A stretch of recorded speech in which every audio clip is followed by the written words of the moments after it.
One of the things I'm most happy about is that the turnout has been just massive for every week, whether it's South Carolina or any place. I mean, it started pretty much with New Hampshire, and it really, Iowa, no matter where you go, it's records. I think it's actually the single biggest story in politics today. And that's why he's on the cover of Time magazine. Another night of record turnout for Donald Trump as the GOP frontrunner wins 3 out of the 4 state contests. Where does his support come from? Where has it been coming from? Here to take us inside the mind of a Donald Trump supporter, psychiatrist, Fox News contributor, all-around nice guy, Dr. Keith Ablow. Dr. Ablow, this is not any normal election, so tell me, why is this outsider doing so well in the mainstream? Well, listen, I think the main reason is one thing: Barack Obama. Barack Obama fed America a bunch of lies about how we're terrible people. He went on apology tours.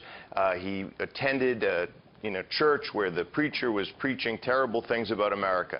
There's pent-up frustration about him. People are ready to say, no, no, no, America. And there's an American. He has lots of businesses. He's unapologetic. Right. He's a nationalist. This is payback for Barack Obama, but it's also payback for the Republicans who let that happen. I don't think people can believe it, that we let this guy occupy the Oval Office for 8 years. Right, and also the opposition research must have said the same thing, Dr. Ablow, because that's why they went after his businesses. That's why they went after Trump and the vodka and everything like that. And that's probably why he rolled out all his successful businesses last night. Let me tell you what the exit polls show, that we want to bring you to this. How Trump won Michigan in particular. 65% voted for him because he tells it like it is. 63% because he was outside the establishment. 48% because they are angry. Would you also say, since we tend to elect people the opposite of who was there, regardless of popularity, if he was replacing George Bush, who also tended to tell it like it is, it might have been a different story?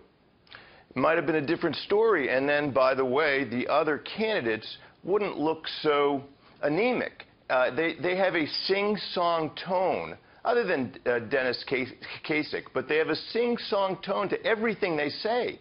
Everything they say appears as though it is a scripted speech delivered from on high. Right. And I think the voters are like, really? Another one of you guys? You also noticed, and you also note that he speaks from the gut, he speaks passionately, and he doesn't talk down to you while not being afraid of anything. He also could not recognize a teleprompter, especially if you watched that speech or the press conference last night. He was just kind of winging it, again.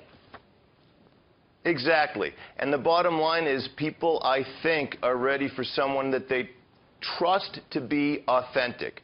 They don't want any chance that somebody is operating with any sleight of hand or poetically or from on high.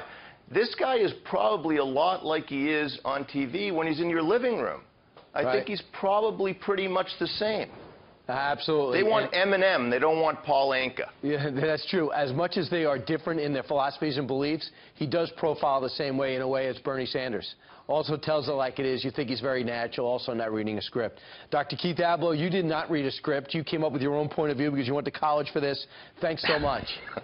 I'll announce tomorrow. All right, Brian. Take care.